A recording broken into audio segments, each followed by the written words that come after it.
Abra sua Bíblia em Colossenses capítulo 3, os versos 18 e 19. Serão os versos que nós vamos realizar a exposição nessa noite.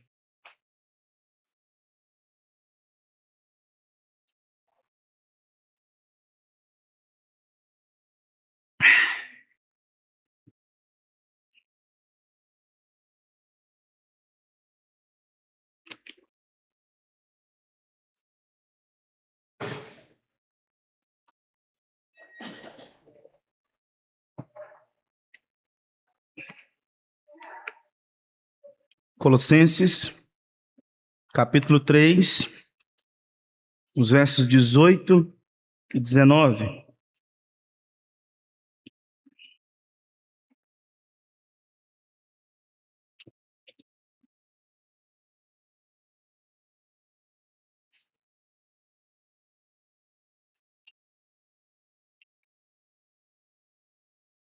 Eu farei a leitura e os irmãos estejam acompanhando. Assim diz a palavra do nosso Deus: Esposas, sede submissas ao próprio marido, como convém no Senhor. Maridos, amai vossa esposa e não a trateis com amargura. Vamos orar. Pai, mais uma vez nós temos o privilégio de estudar a tua palavra. E nesse momento eu rogo a misericórdia do Senhor sobre nós. Que o texto sagrado, ó Pai, seja exposto com fidelidade por mim. Não me deixe, ó Pai, desviar da palavra do Senhor. Me guarde, ó Pai, das minhas inclinações pecaminosas. Não me deixe, ó Pai, deixar de falar aquilo que o Senhor ordena. E não me deixe falar aquilo que o Senhor nunca falou. Ó Deus bondoso, me ajude a ser fiel.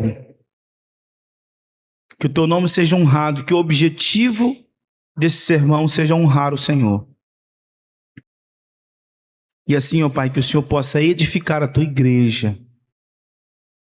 Por se tratar, ó Pai, de uma exposição relacionada a casais, peço que o Senhor fale poderosamente aos casais que aqui estão. Mas também, ó Pai, que o Senhor trabalhe na vida dos jovens e das crianças, que um dia, se for da vontade do Senhor, também se casarão, terão a sua própria família, e que desde de cedo possam ser instruídos na palavra do Senhor, de como é o papel de marido e mulher no casamento. Papéis que glorificam o nome santo do Senhor. Pai, tenha misericórdia de nós em nome de Jesus. Amém. Irmãos, o maior problema do mundo são as pessoas. Um determinado escritor, ele diz que o homem pode ser caracterizado por 3 palavras. Anomia, que significa falta de lei, anonimato e alienação. O homem gosta de si e vive para si, naturalmente. E porque o homem gosta de si e faz tudo para si mesmo e se deleita em si mesmo, ele vai sempre ter problema com o outro. Porque ele se aliena das pessoas e ele quer viver para si mesmo. John MacArthur, ele utiliza outros 3 termos para definir o homem: imoralidade, vazio e solidão. O homem vive sem uma moral bíblica. Ele é imoral. O homem vive num vazio E porque o homem vive nesse vazio, ele sempre procura alguma coisa para preencher esse vazio que ele tem. E o homem vive só, mesmo no meio de muita gente.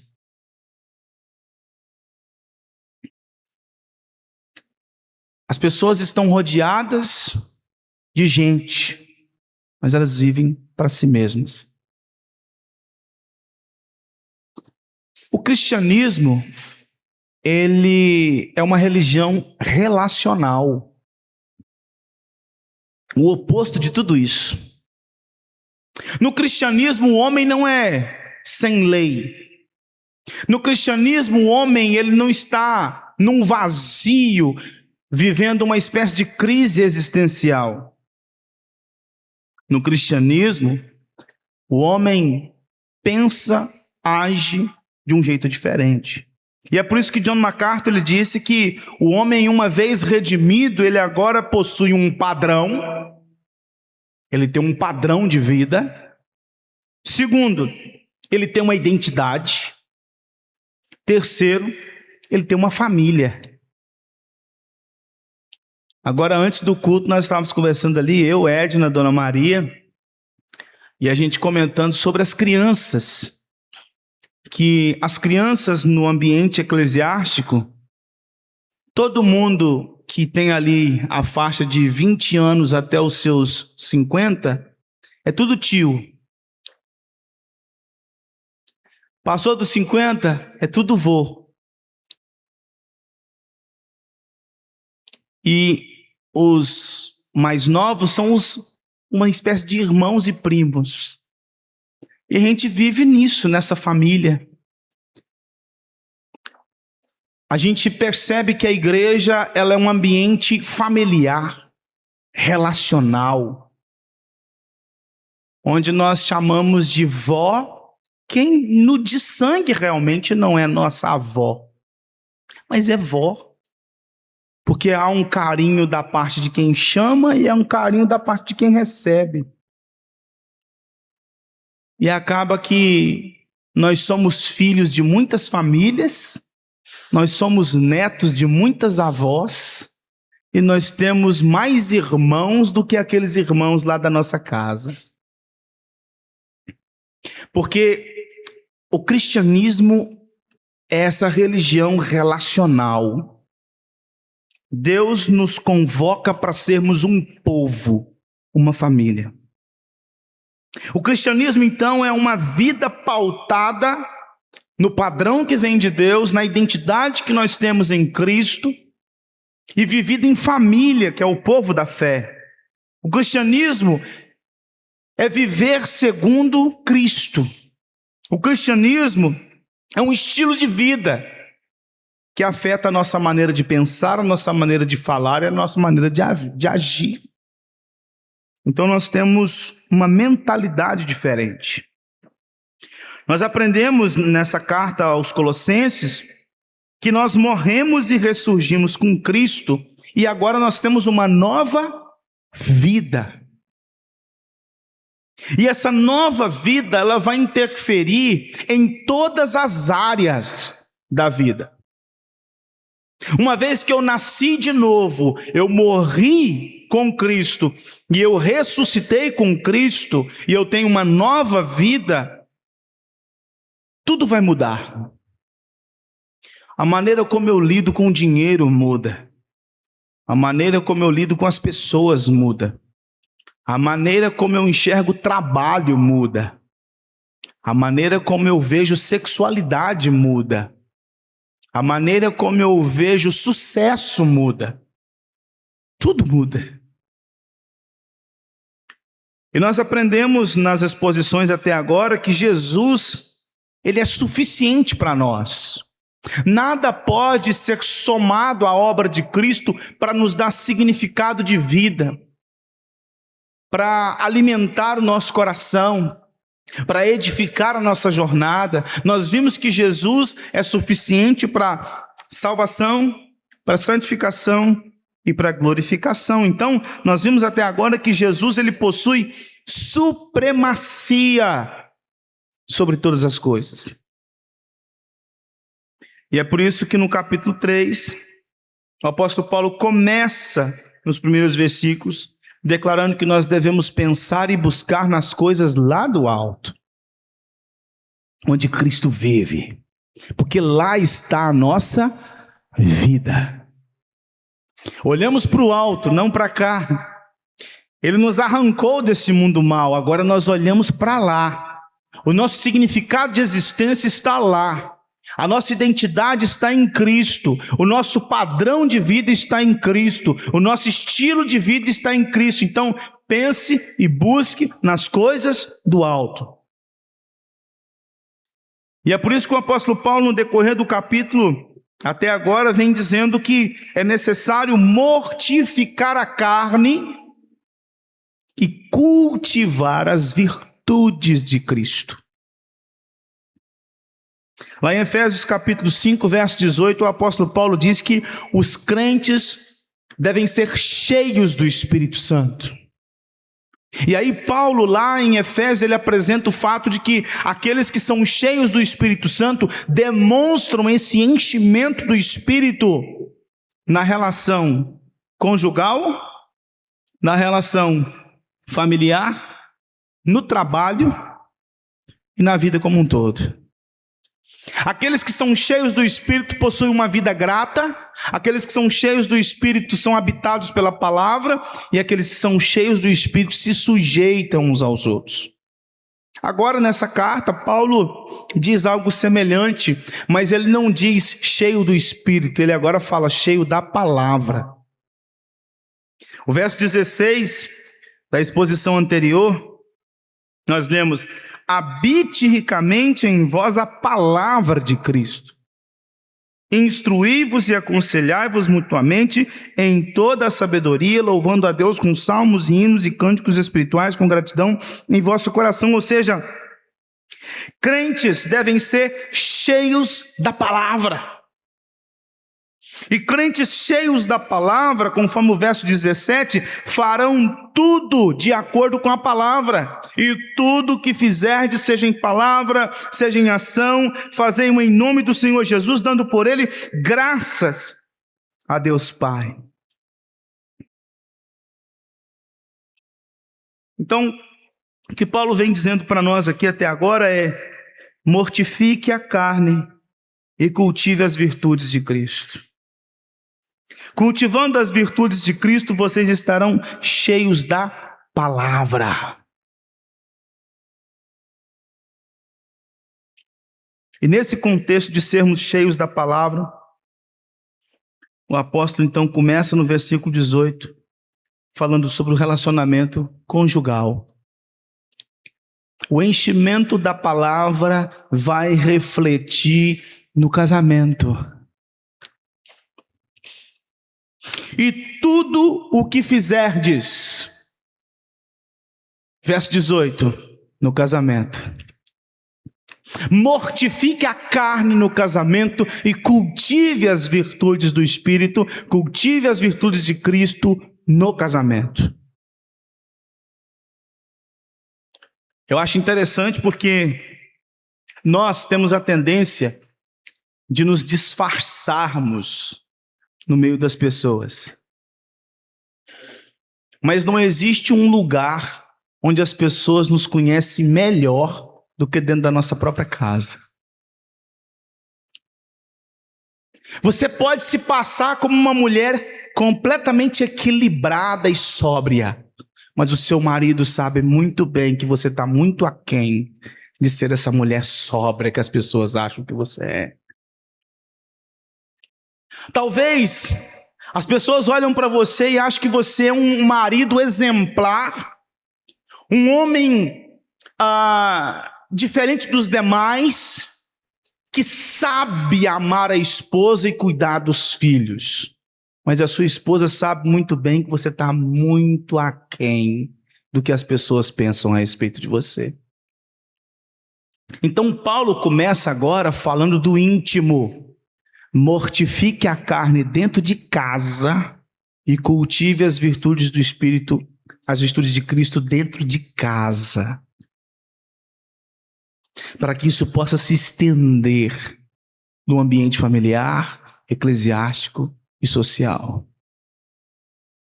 Portanto, irmãos, aqui nos versos 18 e 19, nós podemos resumir essa mensagem no fato de que Paulo está aqui declarando a supremacia de Cristo no casamento.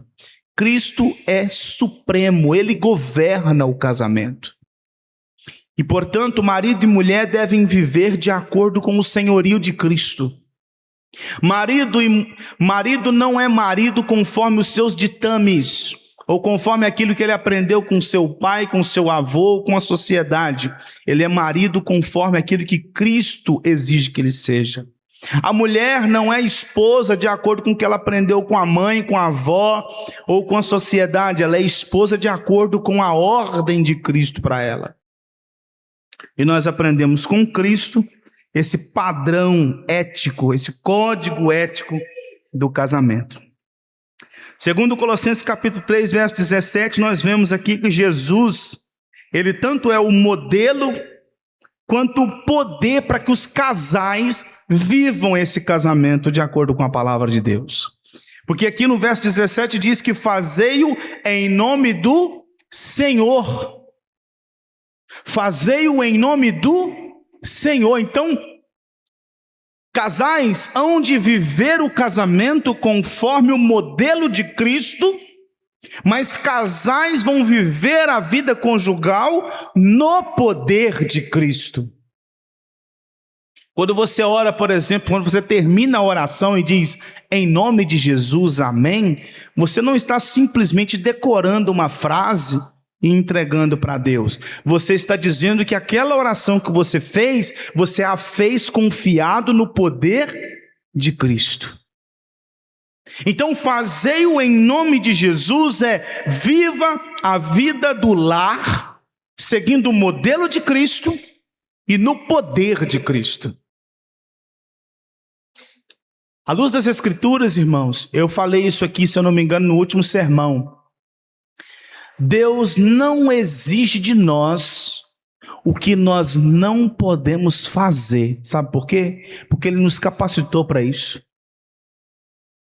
Se eu chego agora aqui à noite e falo para um desses bancos se levantarem e sair daqui, eles não vão fazer isso.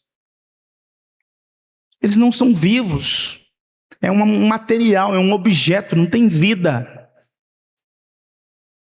Mas agora, se Deus sopra o fôlego de vida e faz com que um desses bancos saiba andar pelas suas próprias pernas, Ele pode falar para ele, sai daqui.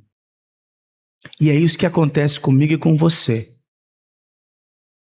Antes, Deus exigia de nós o que nós não podíamos fazer, mas quando nós nascemos de novo em Cristo Jesus, e agora nós temos o Espírito Santo em nós, nós temos o poder para fazer o que Deus ordena.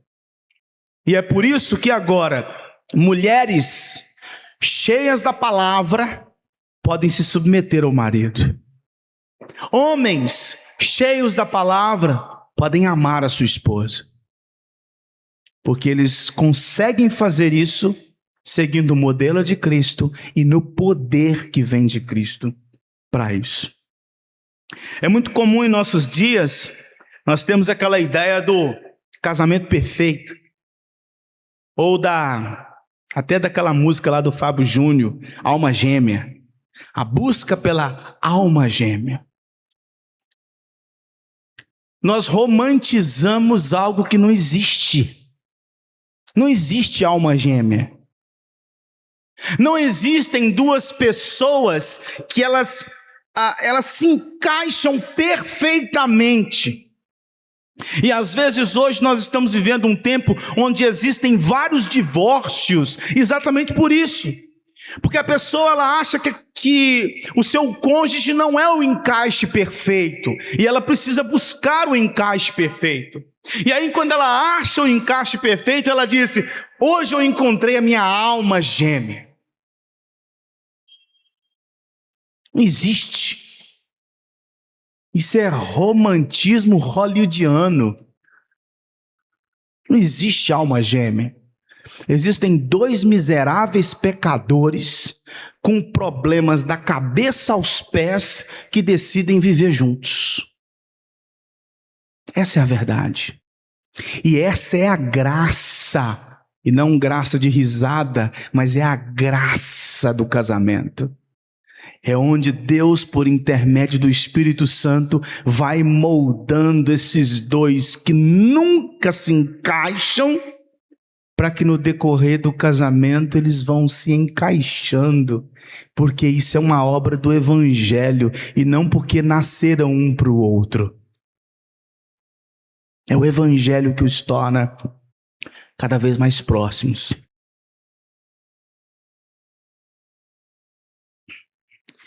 Sendo assim, irmãos, casamento não é para você ser feliz. Casamento é para você glorificar a Deus. E tudo o que fizerdes, seja em palavra, seja em ação, fazei em nome de Jesus, dando por Ele graças. Você não casa para ser feliz. Você casa para glorificar a Cristo no seu casamento. Se o objetivo do casamento é para que você seja feliz, você já começa com o objetivo errado. O casamento existe para a glória de Deus, para o louvor de Deus. Então, irmãos, diante disso, vamos ver aí o que Paulo fala para esposas e maridos. São 2 versículos, mas que tem uma riqueza de conteúdo. Primeiro, para as esposas. Paulo diz aí: esposas, sede submissas ao próprio marido, como convém no Senhor. Irmãos, infelizmente há muitas irmãs que quando lê um versículo desse chega a ficar arrepiada. Submissão. Credo. E há muito debate a respeito disso. Exatamente porque muitas vezes as pessoas fazem uma definição de submissão como um sinônimo de escravidão. E não tem nada a ver. E eu acho interessante porque alguns crentes pegam esse texto e falam assim: sabe por que Paulo escreveu isso aqui? Porque Paulo estava influenciado pelo pensamento da época. E como na época os homens eram machistas e a mulher era vista como segunda classe, Paulo escreveu que as mulheres devem ser submissas ao marido. Então isso é uma questão contextual, é uma questão cultural. Isso valeu para a época, mas não vale hoje. Então o versículo 19 também não vale, né? Ok? Estamos juntos nessa? Se o 18 não vale, então os homens também não precisam amar a esposa. Ok? Se a submissão é cultural, o amor também é. Tá certo? Não tá errado. Tanto o amor como a submissão não é só cultural. É uma ordem de Deus. Acultural. É muito engraçado porque os debates sempre em relação à submissão, mas nunca em relação ao amor. Por quê? Porque o feminismo entrou entrou na história para influenciar. E talvez vocês, mulheres aqui, nunca leram um livro de uma feminista, nunca assistiram uma palestra de uma feminista. Mas o feminismo está enraizado na cultura. E aí você às vezes fala coisa que você não faz ideia de que aquilo é um pensamento ideológico feminista. E como eu sempre gostei de falar para algumas pessoas, nós somos fruto do nosso tempo. É por isso que Paulo sempre diz: rogo-vos, pois, irmãos, que apresenteis o vosso corpo por sacrifício vivo, santo e agradável a Deus, que é o vosso culto racional, e não vos conformeis com a época de vocês. mas transformai-vos para a renovação da vossa mente, para que experimenteis qual seja a boa, a agradável vontade de Deus.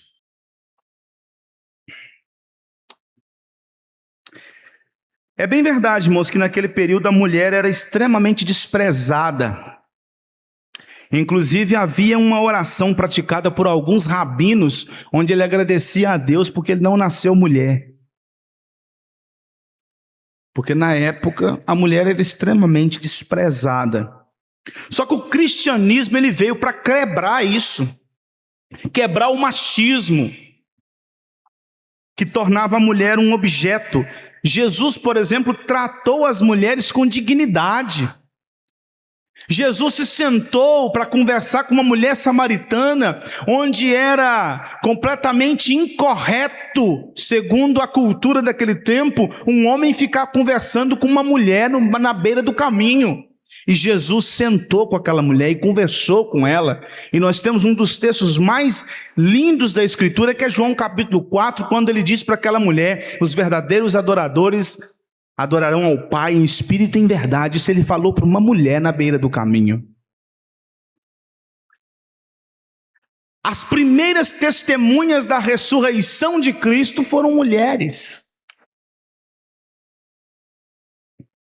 E Paulo, lá em 1 Coríntios capítulo 7, disse assim: a mulher é dona do corpo do seu marido. Isso para a época era terrível. O homem ser dono do corpo da mulher era ok para aquela época. Agora a mulher ser dona do corpo do marido, não. Mas Paulo escreve isso. E às vezes nós encontramos aí algumas crentes feministas xingando Paulo de homem patriarcal, machista. E ele colocando a mulher como dona do corpo do seu marido. Lá em Gálatas capítulo 3, verso 28, o apóstolo Paulo escreveu que em Cristo Jesus não existe mais essa divisão de homem e mulher, gentil e judeu, todos são um em Cristo Jesus. Lá em Gênesis capítulo 1, verso 27, a Escritura diz que homem e mulher foram criados à imagem de Deus. Então a mulher não é um ser de segunda classe. A mulher é a imagem de Deus, assim como o homem. Todavia, entretanto, porém, existem diferentes funções. Nós cremos na igualdade dos sexos. O homem não é mais imagem de Deus do que a mulher. E a mulher não é menos imagem de Deus que o homem. Ambos são imagem e semelhança de Deus. Então eles são iguais diante de Deus, porém diferentes. Não apenas no corpo, mas nas funções. São funções distintas. E é por isso que aqui Paulo escreve que a mulher deve se sujeitar ao seu próprio marido, como convém no Senhor. Irmãos, a gente precisa entender o que é submissão. Primeiro, para entender o que é submissão, a gente precisa entender o que não é submissão. Primeiro, submissão não significa obediência absoluta. Lá em Atos capítulo 5, verso 29, Pedro disse: importa obedecer a Deus do que aos homens. Então a mulher ela deve obedecer e servir ao seu marido dentro daquilo que é lícito conforme a palavra de Deus. Aquilo que é ilícito ela tem o direito de rejeitar. Submissão também não significa que apenas a mulher se submete. O próprio homem também se submete. Porque lá em Efésios capítulo 5, verso 21, o apóstolo Paulo escreveu: sujeitai-vos uns aos outros. Então, tanto homem quanto mulher se sujeitam, se submetem. Portanto, irmãos, submissão significa estar subordinado ao outro. E Deus criou a mulher para ser a auxiliadora. E ela exerce a sua função de auxiliadora se submetendo ao seu marido. entendendo que ele é o líder da relação e é o líder da família. Ele é o cabeça da casa. E ela está ali para auxiliá-lo no seu trabalho. Às vezes, algumas mulheres podem chegar ao ponto de serem tentadas a não se submeter porque o marido não é assim aquela grande coisa. Assim, mas como que eu vou me submeter a esse homem? Só que os pecados do outro não nos isentam das nossas responsabilidades. Tim Keller disse algo muito interessante, abre aspas. Você só pode ser generoso se tem algum dinheiro no banco para dar. Da mesma forma, se sua única forma de amor e significado é o seu cônjuge, quando ele decepciona você, o resultado não é apenas tristeza, mas uma tragédia psicológica. Se, contudo, o Espírito estiver operando em sua vida, você terá amor suficiente no banco para ser generoso com o seu cônjuge, mesmo que não esteja recebendo muita afeição ou bondade dele. Fecha aspas. Os pecados do seu cônjuge não te isentam das suas responsabilidades. Porque o seu marido não é tudo aquilo que você gostaria que ele fosse, não te isenta de ser submissa. Você tem a responsabilidade e ele há de ser cobrado perante Deus da responsabilidade dele.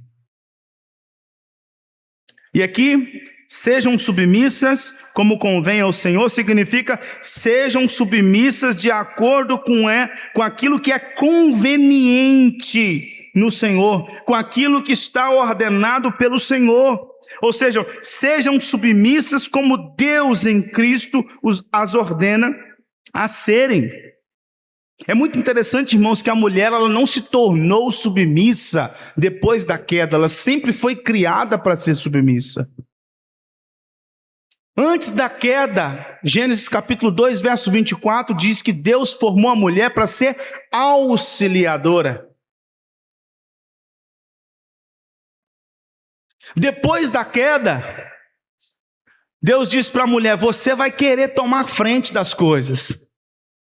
Lá em Gênesis capítulo 3, verso 16, você vai querer governar o seu marido, você vai querer tomar a frente das coisas da casa, você vai querer liderar, mas ele vai te governar. Deus naquele momento confirma a autoridade que o homem já tinha. Mas a queda agora faz com que a mulher fique com aquele comichão de querer tomar a frente das coisas. E não se submeter ao marido, mas entender que ele é o cabeça do líder da família. A mulher não deve ser submissa ao marido por uma imposição dele, mas porque convém, conforme a palavra de Deus. O apóstolo Pedro, lá na sua primeira carta, no capítulo 3, ele disse, mulheres, sede vós igualmente submissas ao vosso próprio marido. Lá em 1 Coríntios capítulo 4, verso 34, o apóstolo Paulo diz que essa submissão da mulher também é uma submissão vivenciada no ambiente eclesiástico. É por isso que lá em 1 Coríntios capítulo 14, verso 34, Paulo escreveu, conservem-se as mulheres caladas nas igrejas, porque não lhes é permitido falar, mas estejam submissas, como também a lei o determina. E é por isso que em 1 Timóteo capítulo 2, verso 11 e 12, o apóstolo Paulo escreveu, a mulher aprenda em silêncio com toda a submissão, e não permite que a mulher ensine, nem exerça autoridade de homem, esteja porém em silêncio. Deus chamou os homens chamados, não todos os homens, mas os homens chamados para o ensino e o pastoreio da igreja.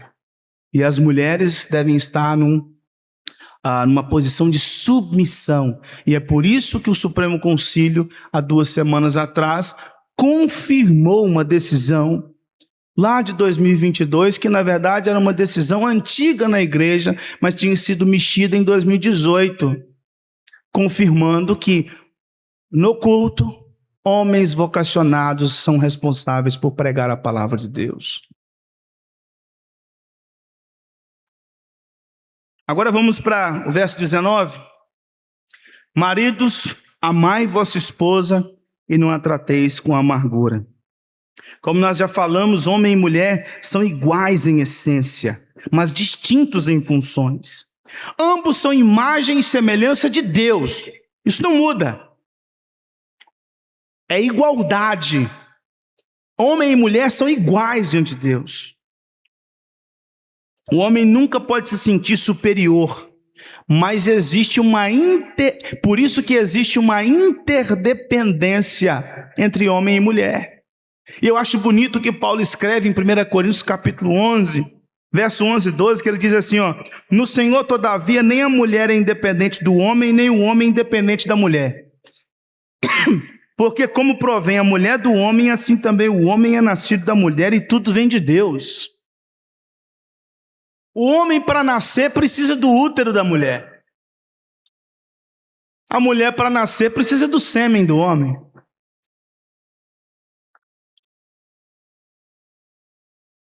Então há uma interdependência entre homem e mulher. Ninguém é maior que ninguém, mas tem funções diferentes. É aqui que é o grande problema. Quando nós falamos que que a esposa deve se submeter ao seu marido, e quando nós falamos que as irmãs, por mais que tenham um conhecimento bíblico, não devem ocupar o púlpito das igrejas, a gente não está dizendo que as irmãs são pessoas de segunda classe. Não estamos dizendo que a mulher é insensata e o homem que é sábio. Nós não estamos dizendo que a mulher não sabe nada, é o homem que sabe. Nós não estamos aqui lutando em relação a quem é maior e quem é menor. A questão é uma questão de função. Deus chamou o homem para essa função e a mulher para aquela função, mas os dois são iguais. Mas como a queda fez com que o homem se tornasse um ser insensível, autoritário e áspero, Paulo escreve, marido, amai vossa esposa e não a trateis com amargura.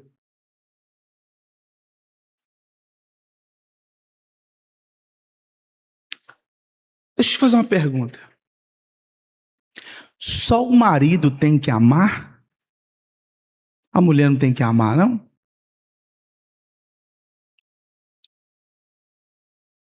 Só o marido, só a esposa que tem que se submeter? O marido não tem que se submeter, não? Paulo lá em Efésios capítulo 5, verso 21, disse, sujeitai-vos uns aos outros. O próprio Senhor Jesus Cristo se sujeitou aos seus discípulos, quando ele pegou aquela bacia com água, uma toalha, se ajoelhou e lavou os pés de cada um. Ele se submeteu. Tanto é que lá em Tito, capítulo 2, verso 3, o apóstolo Paulo diz que as mulheres mais velhas da igreja devem ensinar as mais novas a amarem o marido. Então o amor também é uma ordem para a esposa. Mas por que Paulo está falando aqui para os maridos? Porque o homem é um bicho bruto. É um bicho rude, selvagem depois da queda. E ele precisa aprender a amar.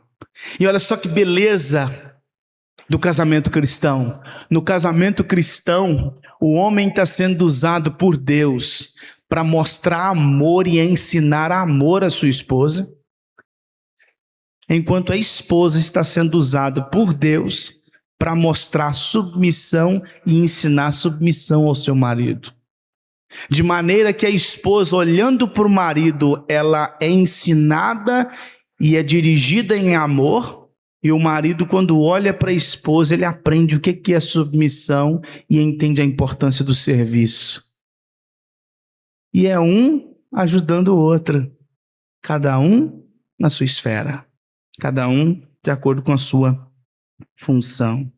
Nós já falamos aqui várias vezes, irmãos, que amor não é primordialmente um sentimento. Às vezes nós somos muito influenciados por aqueles filmes da Disney, do Príncipe Encantado, ou dos doramas, né? Ou então influenciados pelos doramas. Eu acho interessante porque recentemente estava vendo uma entrevista de uma moça que foi para a Coreia do Sul. E ela falou assim: gente, eu fiquei abismada porque os homens aqui na Coreia do Sul não tem nada a ver em relação aos homens dos doramas.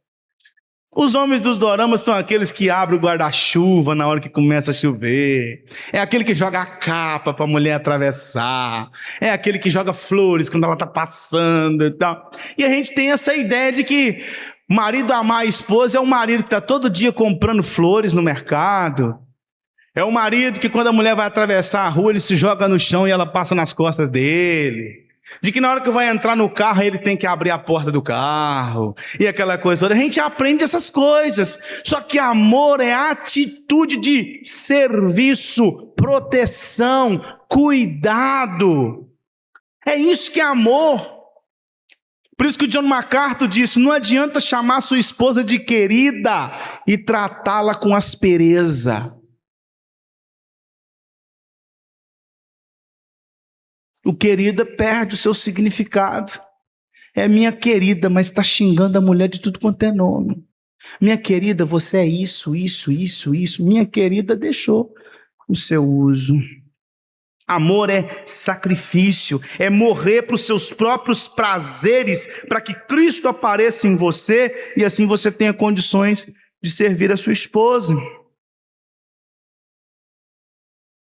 Amor, irmãos, não é definido pelos doramas, não é definido por Hollywood, não é definido pelos livros de romance. Amor é definido pela Escritura. Eu nunca ganhei um buquê de rosas de Jesus, mas Ele morreu na cruz por mim.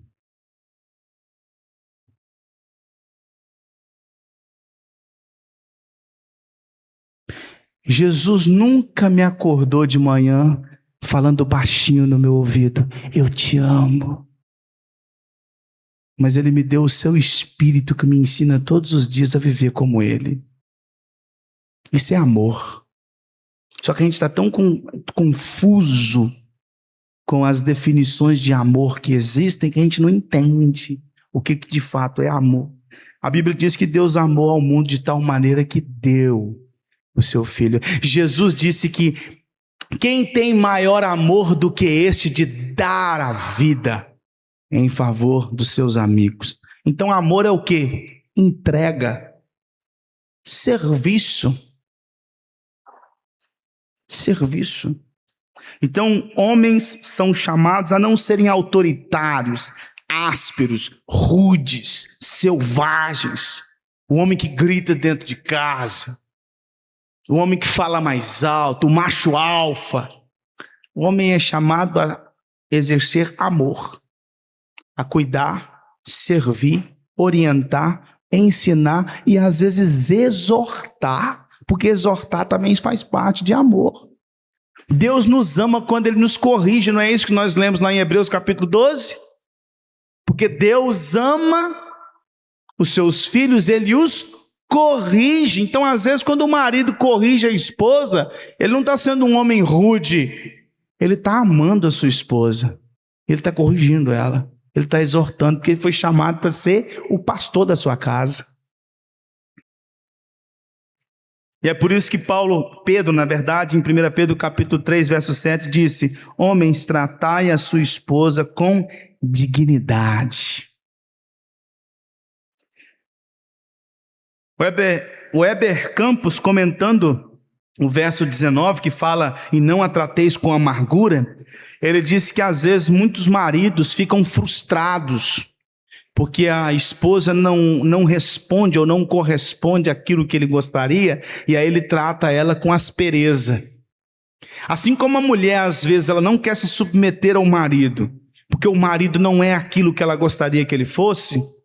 Homens também às vezes maltratam a esposa porque a esposa não é aquilo que ele gostaria que ela fosse. E aí o Heber Campos, ele fala algo muito interessante, abre aspas: maridos ficam frustrados quando a sua esposa não é submissa. Maridos ficam frustrados quando sua esposa não lhe honra. Maridos lutam contra o próprio egoísmo porque perdem a liberdade, e isso pode gerar amargura. Maridos podem ter expectativas frustradas quanto à intimidade conjugal. Maridos podem ter suas esposas mais centradas nos filhos do que nele. Mas nada disso justifica a nossa amargura. Não é porque a sua esposa não é tudo aquilo que você gostaria que ela fosse, ou não é tão submissa como você gostaria que ela fosse, ou você tem perdido muito da sua liberdade por causa da sua esposa. Não é por causa disso que você deve tratá-la com aspereza. Portanto, irmãos, tanto o machismo quanto o feminismo, eles contribuem negativamente tanto para o homem na relação marido e mulher, quanto para a mulher na relação matrimonial. Porque o machismo vai ensinar o homem a ser selvagem, enquanto o feminismo vai ensinar o homem a ser um gatinho domesticado, que às vezes até tem uns traços femininos. O machismo vai ensinar, o feminismo vai ensinar a mulher a falar grosso dentro de casa e o homem sair falando fininho. Porque o machismo e o feminismo, eles vão deturpar a ordem criacional. E vai fazer de tudo para acabar com a figura masculina e vai fazer de tudo para desconfigurar a figura feminina. Portanto, irmãos, caminhando para a nossa conclusão, eu gostaria de trazer algumas lições importantes. Primeiro, o casamento foi criado por Deus e reflete a relação de Cristo com a sua igreja. E é por isso que casais vivem para a glória de Deus, onde a esposa vive de acordo com a palavra de Deus para representar a igreja no relacionamento, e o marido vive de acordo com a palavra de Deus para representar Cristo no casamento. Segundo, no casamento, marido e mulher dependem diariamente da graça de Deus, porque se não for a graça, eles vão entrar na unha dentro de casa. Precisa da graça de Deus todos os dias. Terceiro, assim como nós fomos alvos da compaixão de Deus, marido e mulher devem exercer compaixão no casamento. Devemos nos lembrar de Mateus capítulo 18. Se ela pecou contra você, vai até ela. Se ele pecou contra você, vai até ele. O importante é haver compaixão, porque a dívida que você tinha com Deus era muito maior que a dívida que o seu cônjuge tem contra você. Em quinto lugar, o casamento bíblico, irmãos, ele é monogâmico, monossomático e heterossexual. O casamento bíblico é entre um homem e uma mulher. O casamento bíblico é onde os dois se tornam uma só carne e aí podem usufruir da intimidade sexual. E o casamento cristão, ele é heterossexual, ou seja, ele é composto de um homem e uma mulher, e não de dois homens ou duas mulheres. Sexto, casamento bíblico é a união entre duas pessoas com o consentimento de ambos e da família e regido pelas leis civis. E é por isso que nós não reconhecemos união estável ou amaziamento, porque isso vai contra a ordem de Deus na sua palavra. Em oitavo, o casamento bíblico só pode ser dissolvido em caso de falecimento, adultério e abandono irreversível de uma das partes. E agora eu trago uma palavra para os solteiros aqui. Umas orientações importantes para vocês. Para você que talvez um dia vai se casar. Talvez o Vinícius seja os que está aí mais próximo, né? Case-se se você está vivendo abrasado. Se você é uma pessoa que tem dificuldade de preservar a pureza, case. Segundo, case se você está disposto a servir o outro. Terceiro, case se você está disposto a prestar contas para o outro. Isso aqui é importante. Isso aqui é muito importante. Às vezes tem casal que um não sabe o que o outro está comprando. Eu me lembro que uma vez eu estava conversando com meu primo, e aí nós entramos num assunto onde ele tinha adquirido um negócio, e aí ele foi porque eu senti falar baixo, porque a Viviane não pode saber. Casais que têm segredo. Casais que não prestam conta da finança. Por exemplo, quando os dois trabalham, aí o marido recebe um abono lá no trabalho dele e fala assim, não vou chegar em casa, não vou falar nada, porque esse dinheiro que eu recebi aqui extra, eu vou gastar com as minhas coisas. Não, case se você está disposto a prestar contas. Olha, eu recebi esse dinheiro aqui de presente e é nosso. Esse negócio de esconder as coisas um do outro não funciona. Outra coisa, outro conselho para vocês. Case se você está disposto a cortar o cordão umbilical. Case se você está disposto a entender que papai e mamãe agora é lá na casinha deles e você e seu marido têm a sua casinha. Case entendendo que a sua casa não é um puxadinho da casa do pai e da mãe, e a casa do seu pai e da sua mãe não é um puxadinho da sua casa. Entenda que é cada um no seu quadrado. Moça, case se você está disposta a ser auxiliadora, submissa. Rapaz, case se você está disposto a amar sacrificialmente. Então, se vocês responderam sim a todas essas orientações, você está disposto a casar, você está pronto para casar. David Haver, em seu livro Quando Pecadores Dizem Sim, um livro fantástico, inclusive eu até indico aqui para todos os casais que aqui estão e para o Vinícius também, para os meninos que estão solteiros aí. Quando Pecadores Dizem Sim, esse livro é fantástico. Eu oriento a leitura dele. Lá no livro, o David Haver, ele diz algo muito interessante. Ele disse que a base do casamento cristão é o evangelho, o foco do casamento cristão é a glória de Deus, e o alicerce do casamento cristão é a Bíblia. Não são as ideologias que o mundo nos apresenta.